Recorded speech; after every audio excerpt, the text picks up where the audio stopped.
Northwest Kids. It's Miss Deonka back again for story time. So this week we are focusing on our hair and how it has such a cultural significance in African American families and in a deep history of our people. How we do our hair, how we wrap our hair is very important to us. So it all starts when we're little girls and little boys. So I want to share that journey with you through a couple books today. Our first book we're going to read is I Love My Hair. And the second one we're going to read is one of my favorites also, and it's called Crown, Ode to the Fresh Cut. Now, I am going to hop right in and let's learn a little bit about hair and how much love we have for it. I Love My Hair, written by Natasha Anastasia Tarpley, illustrated by E.B. Lewis. Ooh-wee, this is a familiar scene in my household and growing up. These are pics and what we call barrettes, and I call them little balls, but they're hair ties that are in shapes of different things. But that pic, makes me wince already. And your friend Nina, she does not like to see these things come out. She likes the end result, but she runs often away from this pic or comb. So let's hop right in. Every night before I go to bed, Mama combs my hair. I sit between her knees, resting my elbows on her thighs like pillows. Mama is always gentle. She rubs coconut oil along my scalp and slowly pulls the comb through my hair. But sometimes it still hurts. When Mama gets to especially tangled places, I try my hardest not to cry, sucking in my breath and pressing my hands together until they're red. Ooh-wee, that face is often seen in my house when I'm doing Nina's hair. But a few tears always manage to come out. Mama, stop, I cry when I can't stand the comb tugging at my hair any longer. Mama puts the comb down and rubs my hurting places. She leans in close to me like she has a big secret to tell. Do you know why you're so lucky I have to have this head of hair, Kiana? She asks. I shake my head no, because it's beautiful. And you can wear it in any style you choose. I can spin your hair into fine, soft yarn, just like our grandmothers did with their spinning wheels, and weave it into a puffy little bun. Or I can part your hair into straight lines and plant rows of braids along your scalp, the way we plant seeds in our garden. Then wait and watch for them to grow. In the morning before we walk to the store, Mama adds colorful beads to the ends of my braids. The braids click around in the rhythm of my walk, helping me remember that what we're going to buy. Tap, tap, clickety, clack. Milk, bread, peanut butter. Folks on the street look at me and smile as I dance along to the tap, tap, clickety, clackety music that my hair makes just for me. Some days I just let my hair be free to do what it wants. Go any which way it pleases. Then my hair surrounds my head like a globe.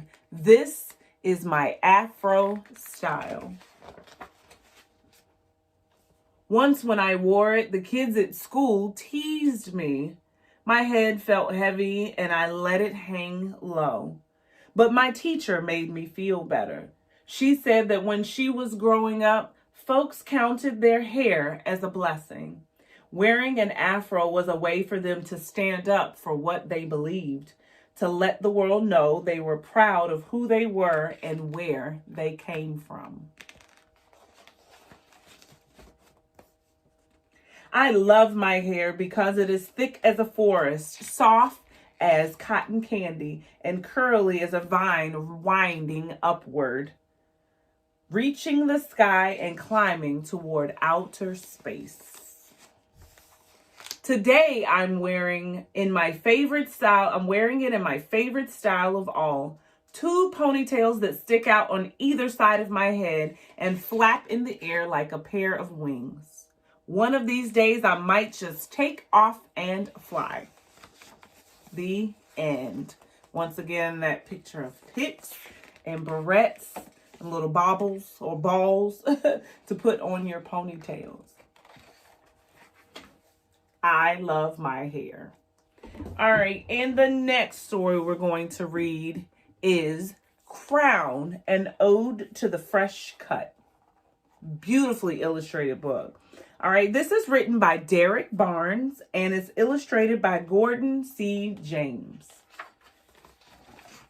Crown, an Ode to the Fresh Cut.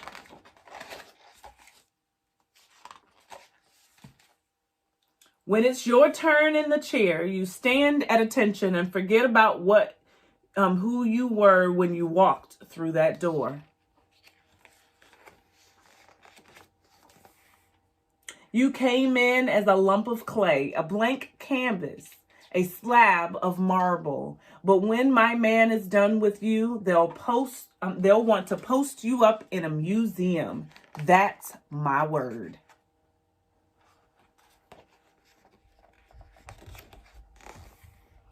Who knows, you might just smash that geography exam tomorrow and rearrange the entire principal's honor roll. A fresh cut does something to your brain, right? It hooks up your intellectual. You're a star, a brilliant, blazing star. Not the kind that you'll find on a sidewalk in Hollywood. Nope. They're going to have to wear shades when they look up to catch your smile. He'll lean you back in the chair, dab that cool shaving cream on your forehead, and then craft a flawless line with that razor. Slow, steady, surgical. It frames your swagger. The cute girl in the class across the way won't be able to keep her pretty eyes off of you. Her friends will giggle and whisper, "Girl, he's so fine." Yes, that's what they'll say. The whole school will be seasick from the rows and rows of ripples.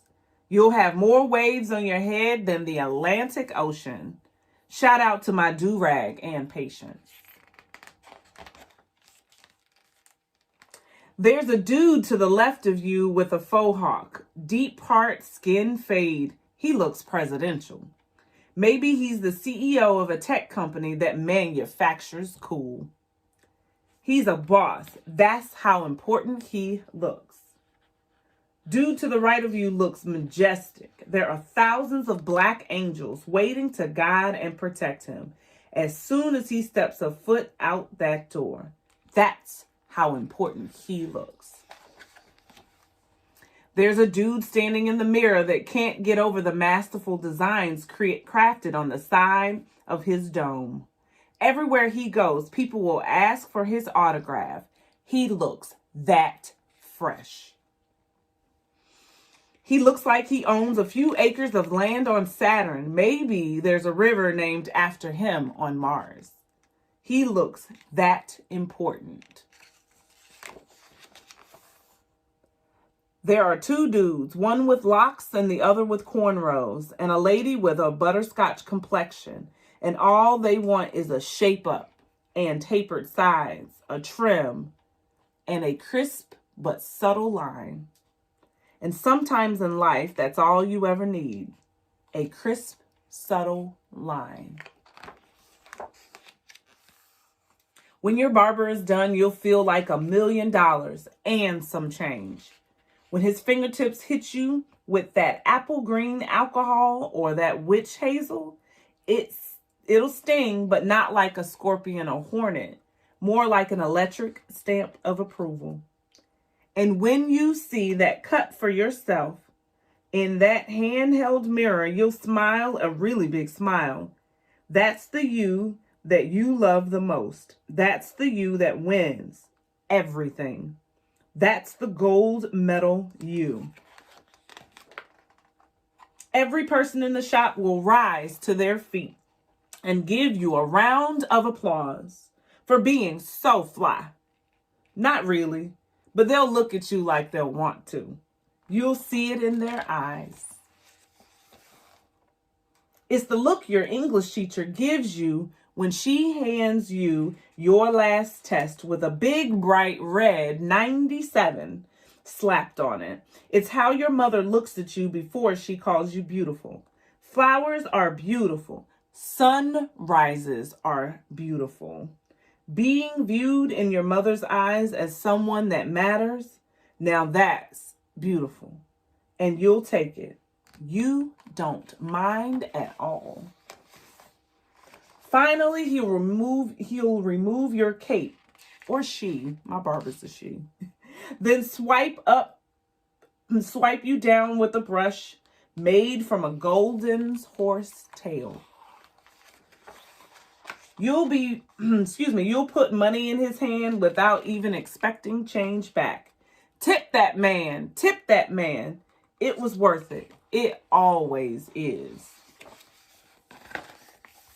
You know why? Because you'll leave out of the shop every single time feeling the same exact way. Magnificent, flawless, like royalty. Hello, world. The end. So once again, this is one of my favorite books, Crowned, an Ode to the Fresh Cut. Thank you guys for joining me this week as we talk about hair in the African American community and how important it is to have a fresh cut or to have those wonderful braids or even the puff of an afro. There is no wrong way to wear your hair. Hey guys, as always, I love you all and I'll see you soon. Bye.